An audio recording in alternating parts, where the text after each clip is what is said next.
entidades, conselhos, partidos políticos para unir.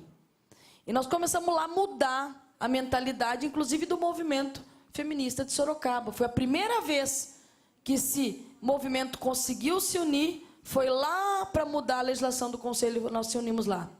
E nós fizemos o ano passado uma marcha contra a violência, contra o feminicídio, que também foi tão expressiva e tão bonita quanto a de hoje. Então, não é pioneiro, mas ele é único e ele precisa continuar. Por quê?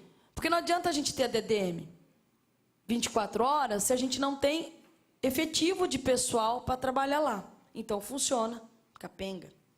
Nós temos o SEREM, que poucos municípios do Brasil têm um centro de referência da mulher. Eu tive o prazer de ser a primeira advogada do Centro de Referência da Mulher. Não posso dizer que fui a única, porque teve duas outras advogadas que trabalharam lá voluntariamente. Doutora Dagmar e doutora Marilena Costa. Mas há anos que o SEREM já não tem mais advogado. E está lá. Se a gente for pegar lá, numa políticas públicas, na SPM, que fala do organograma da mulher, do serviço multidisciplinar, fala que precisa ter um assistente social, psicólogo e serviço de orientação jurídica. E nós não temos isso, não é desde esse governo, é desde o governo passado. E precisa ter. Ou vocês têm dúvida que a mulher vítima de violência precisa de orientação jurídica? Já que a Defensoria, em Sorocaba, não atende mulher vítima de violência no JVD, no Juizado de Violência. Ela vai atender depois na área civil. Mas a mulher faz, e a Lei Maria da Penha fala que ela tem que ser, desde a delegacia, já está representada por advogado. Nós temos também uma casa-abrigo, que foi uma luta do movimento de mulheres. A Yara lembrou bem hoje. A casa-abrigo é um dos poucos abrigos, acho que o único da região, né? O único da região, é um dos poucos do estado de São Paulo, e são pouquíssimos no Brasil. E a gente só tem a casa-abrigo, que é municipal, porque nós temos uma ONG que é o Sim Mulher, que arduamente vem cuidando disso desde a sua fundação. E eu já tive época de ter reunião que o poder público não dava chuveiro para a casa-abrigo. Nós tínhamos que brigar. Lembra, Kátia? Né? Então, a gente tem casa-abrigo, mas é capenga. Só para terminar. Nós temos uma coisa que é maravilhosa em Sorocaba, pioneiro, que é o CERAV. Centro de Reabilitação do Agressor em Violência Doméstica. Fantástico. Eu mesmo era cética em relação a isso. Eu falava, puxa vida, Yara, não tem lugar para tratar a mulher, vai tratar o homem, agressor? Mas a hora que eu fui conhecer, eu sou apaixonada, faz um trabalho maravilhoso. Tem mudado vidas, tem mudado mentes, tem mudado a cultura, mas também não tem o investimento necessário. A gente sabe que também, às vezes, está lá, precisando aí de uma força. Nós temos a Patrulha da Paz, que foi pioneiro na Polícia Militar do Estado de São Paulo, que é um destacamento da Polícia Militar, que acompanha, que faz ronda na casa daquelas mulheres que estão com as medidas protetivas. Mas a gente sabe que ainda a gente tem, ainda precisa melhorar esse serviço, porque é pouco. Nós temos o botão do pânico, que é um orgulho para a nossa cidade. Porque não é uma inovação deste governo, não foi nós que inventamos a roda, mas a gente desenvolveu o software daqui e barateou. E ainda teve muitos homens que foram presos e muitas mulheres que estão vivas graças a esse serviço. Isso é muito importante. Mas não adianta a gente ter tudo isso e se isso não funciona a contento. Por exemplo, nós não temos ML. Nós temos ML, mas se uma mulher for estuprada na sexta-feira às 2h da tarde, ela tem que esperar até segunda-feira, 1h30 da tarde, para ser atendida. Isso é muito ruim. Então, se a gente não tem orientação jurídica suficiente, se a gente não tem psicólogo suficiente na rede pública para tratar as mazelas, as dores físicas dessa mulher, o serviço está capenga. A gente não tem aqui, a gente tem muito aqui uma coisa que eu quero agradecer, em nome até da Ana Miragaia, em nome da Janaína da Cultura, em nome de todas as meninas do Sim aqui, né, que faz um trabalho que não era para uma ONG fazer, era para o serviço público fazer, mas não dá conta, e por isso que as ONGs fazem. E o terceiro setor tem feito muito serviço do poder público. E eu queria fazer um agradecimento especial para uma pessoa que está no Conselho da Mulher desde que eu conheço. e é funcionária pública. E, às vezes, já levou falta para estar no conselho, que é a Silvana Vieira. Uma salva de palmas para a Silvana. Para dizer que a gente tem, sim, a participação do poder público. Mas a gente tem a participação do público, do funcionalismo. E aí eu fico muito pé da vida quando alguém fala que funcionário público não presta, ou que funcionário público é isso, aquilo. Porque a gente tem um serviço de qualidade em muitos serviços para a mulher por conta dessas funcionárias e desses funcionários públicos. Está faltando, sim, mais empenho do poder público. Eu espero que até o término desse governo ele dê uma resposta efetiva à questão da violência contra a mulher. Mas eu quero fazer justiça as meninas que estão aqui, que participam do conselho, e as mulheres e os homens que trabalham cuidando da violência, porque eu sei o quanto é difícil uma enfermeira, né, uma professora, uma assistente social, atender um caso de violência doméstica. Então, em nome de todo mundo que lida com a violência, eu sei porque 6 anos eu fui advogada do CREAS, 3 anos e meio, quase 4 anos fui advogada do SEREM, e com muito orgulho. Eu sei o quanto é difícil lidar com a violência. Então, a gente precisa parar de fazer política pública baseada na boa vontade das pessoas e ter política pública baseada em estatística. É isso que a gente tem que parar, porque a pessoa morre e o serviço morre. E a gente não quer mais isso. A gente quer serviço público, de qualidade e eficiente. Muito obrigada.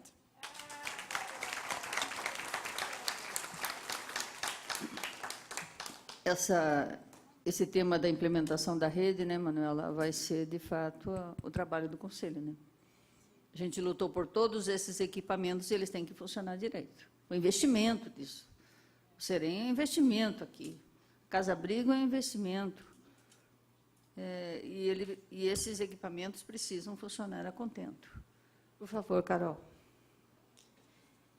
Queria agradecer pelas contribuições do pessoal do plenário. Acho que foi um debate muito rico, muito produtivo. Só vou fazer algumas considerações sobre o que o pessoal falou, a começar pelo que a Manu falou. Lá em Campinas, eu sou de Campinas, é uma cidade de mais de 1 milhão de habitantes, a gente conquistou o juizado especializado ano passado. Inclusive, a gente veio acompanhada da vereadora Fernanda fazer uma visita ao juizado daqui. Depois de muita luta, a gente conquistou o juizado lá. E agora a gente está numa luta pela defensoria vocacionada. E acho que é uma luta importante também para trazer aqui para Sorocaba, né? A gente está nessa luta por lá e estamos em vias de ter uma conquista também. Explica o que é, Carol, defensoria vocacionada, por favor. Uma defensoria vocacionada em relação aos casos de violência contra a mulher. Então, existe o juizado especializado em violência contra a mulher, que trata desses casos, e a defensoria seria uma defensoria especializada para tratar das vítimas e encaminhá-las ao juizado especial, fazer a orientação jurídica, enfim, a assistência toda, né? Então, acho que é uma luta importante também para a gente estender para todo o Estado. Com relação ao que a Luciana falou, sobre a questão das mulheres LGBT, tem uma particularidade muito forte, que é a discussão sobre o estupro corretivo. Então, muitas mulheres lésbicas, bissexuais, mulheres trans, sofrem um estupro considerado que os agressores têm como corretivo para corrigi-las de um possível erro de orientação, de identidade, né? Então, uma questão muito grave. Lá em Campinas, esse ano, a gente teve um brutal assassinato de uma travesti, a Kelly, que foi estuprada, assassinada e teve o seu coração arrancado.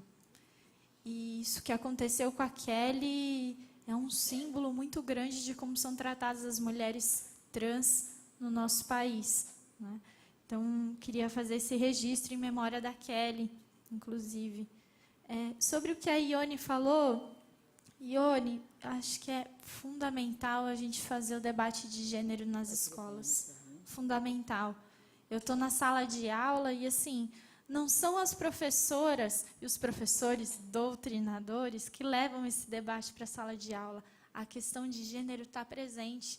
Eu já tive alunas que me relataram que foram estranguladas pelo namorado Eu já tive alunos que me contaram que viram o pai assassinar a mãe quando tinha 3 anos de idade. Eu já vivenciei escolas em que as alunas se prostituíam no banheiro na hora do intervalo. Então, o debate de gênero, ele está presente lá, a gente queira ou não. O debate de gênero nas escolas, inclusive, está previsto no artigo 8º da Lei Maria da Penha, porque é uma forma preventiva de combate à violência contra a mulher. O pessoal da Guarda Municipal tem feito um trabalho muito importante ali depois que a violência acontece, mas é fundamental a gente fazer a prevenção da violência, e a educação é fundamental para isso. Então,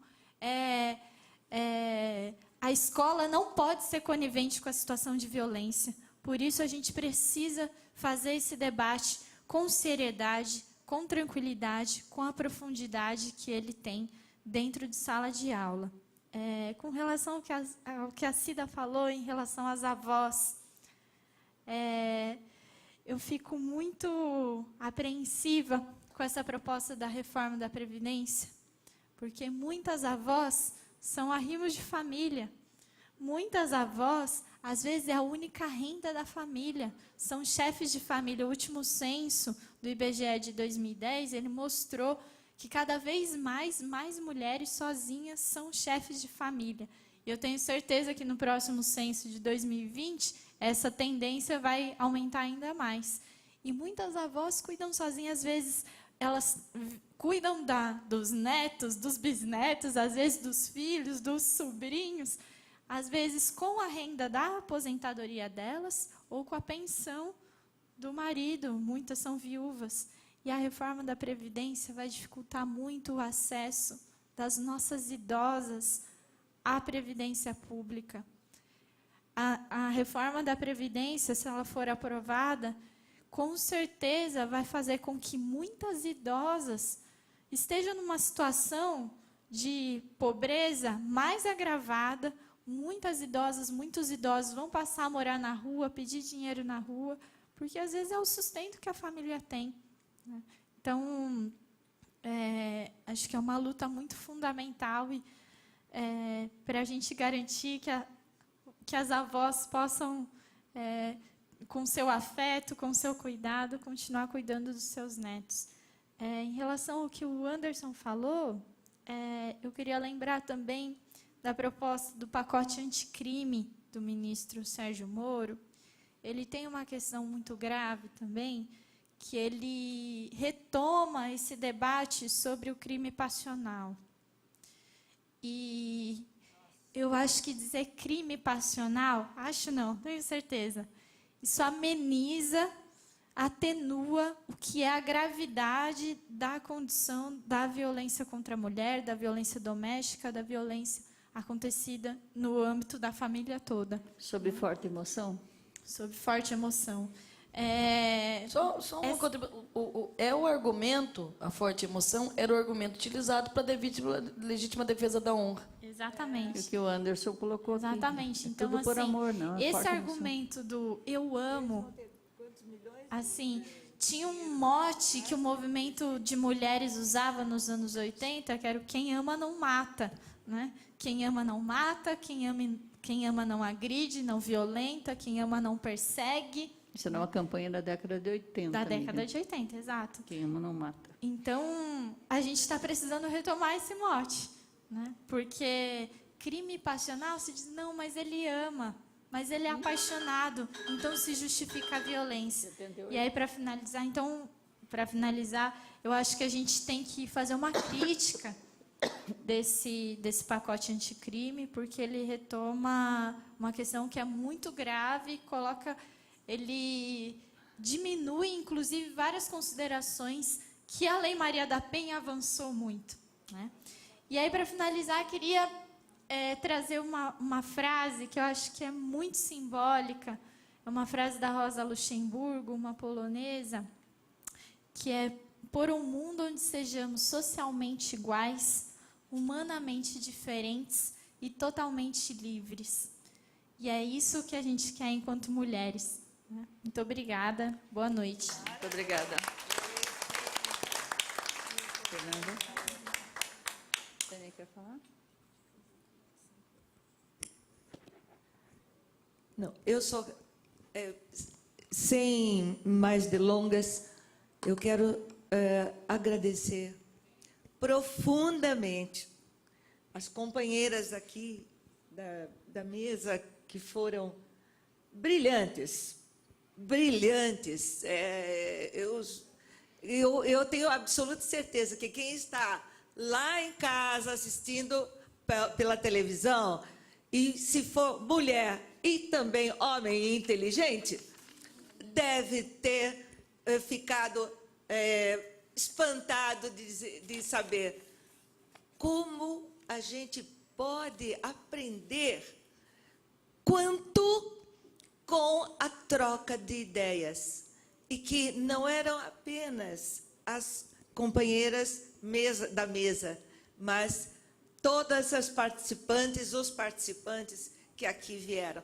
Então, eu queria agradecer do fundo do meu coração pela contribuição que esta audiência pública deu para Sorocaba.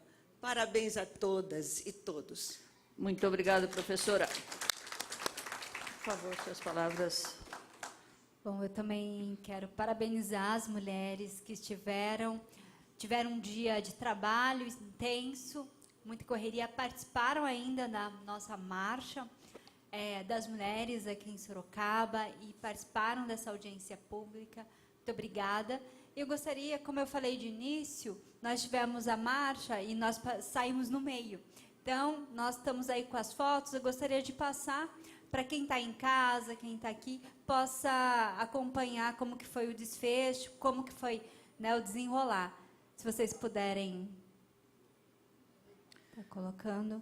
Só queria até colocar no nosso encerramento que nós vamos precisar da força de todos aqui, das entidades todas e todas, para que essas estruturas que nós temos em Sorocaba como uma cidade privilegiada, que as estruturas todas existam funcionando corretamente. E olha só que linda. É o objetivo dessa audiência. Que linda essa marcha. Olha quantas pessoas participando, quantas mulheres participando. Então, quem está em casa, aconteceu hoje, dia 8 de março, às 16 horas, na Praça Fernando Prestes, uma marcha onde teve intervenções artísticas, cantoras, Fernanda Teca, Nanda Jackson. Nós tivemos também a Renata, participou, tivemos a Flor, nós tivemos várias participações, e aí está um pouquinho, né? A Fernanda Teca, a Nanda Jackson, a Flor Maria,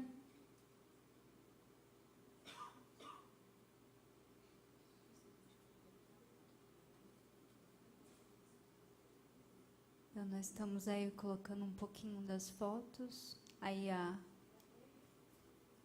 importante, né, dizer que esse ato é um ato de muitos outros ainda que vão existir, né?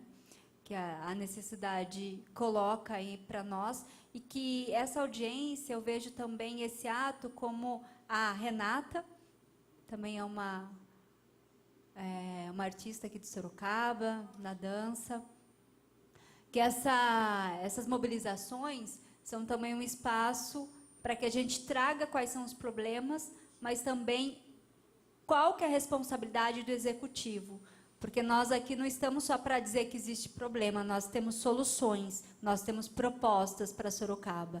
Mas, para isso, tem que ter um executivo participativo, tem que ter um executivo que queira nos ouvir, a começar por participar das audiências públicas tratando do tema das mulheres.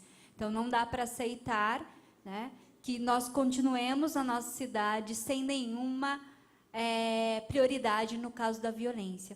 Então, esse ato essa marcha, ela foi muito linda, reflete aí a necessidade dessa discussão, que tem mulheres, sim, querendo discutir, tem mulheres trans, tem mulheres negras, tem mulheres que estão aí na luta pela pessoa com deficiência. Então, tem todo tipo de mulher. Nós somos diversas, mas não dispersas, né?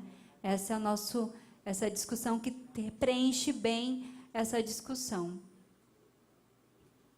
Acho que seria isso, né? Então, o que acho que é importante, vereadora Yara, é só a gente trazer essa discussão que o governo municipal tem que participar mais dessas discussões, né? Que nós iremos cobrar, não só aqui na Câmara, mas também nas ruas, a responsabilidade, seja o governo municipal, o governo estadual, o governo federal, com aí as mazelas que nós vemos para o nosso país.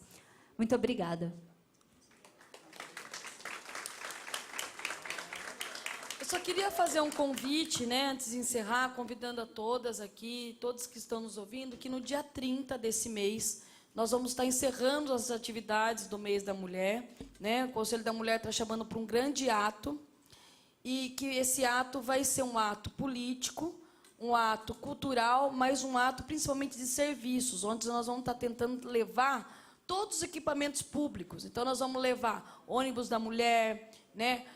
A questão do JVD, da Vara da Violência, Coordenadoria da Mulher, todos os conselhos vão estar presentes, Se Mulher com o Serave e com a Casa Abrigo, o Serem, né? A DDM, que a gente quer levar a delegada para falar um pouquinho, Guarda Civil vai estar lá com a gente, né? Falando um pouquinho do botão do pano. Doutora Lucila está convidadíssima, a TS vai estar lá também, Conselho do Negro, Conselho LGBT, Conselho da Pessoa com Deficiência, Conselho do Idoso, Momunes, quer dizer, um grande ato, né? Todas as secretarias envolvidas, Cultura, Cidadania, CIAS, CDTER, quem mais, Ana? CECID, né? Então, um ato muito legal, muito plural e de serviços. Então, a gente queria que vocês participassem. Local, Emanuela? O local vai ser na Praça Coronel Fernando Prestes, no dia 30 de março, a partir das 9 horas da manhã até 1.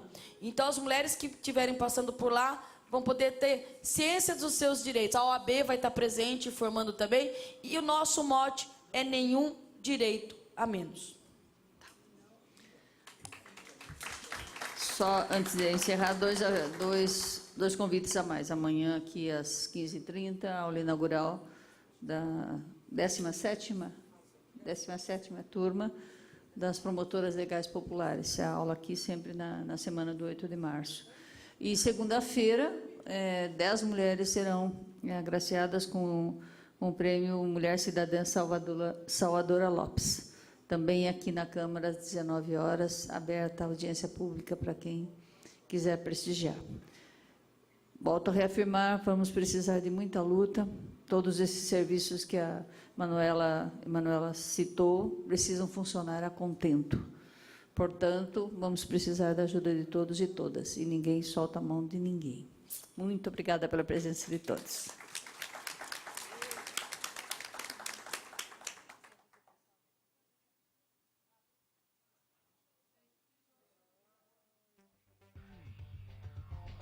Por favor, eu queria que todas viessem aqui para uma foto.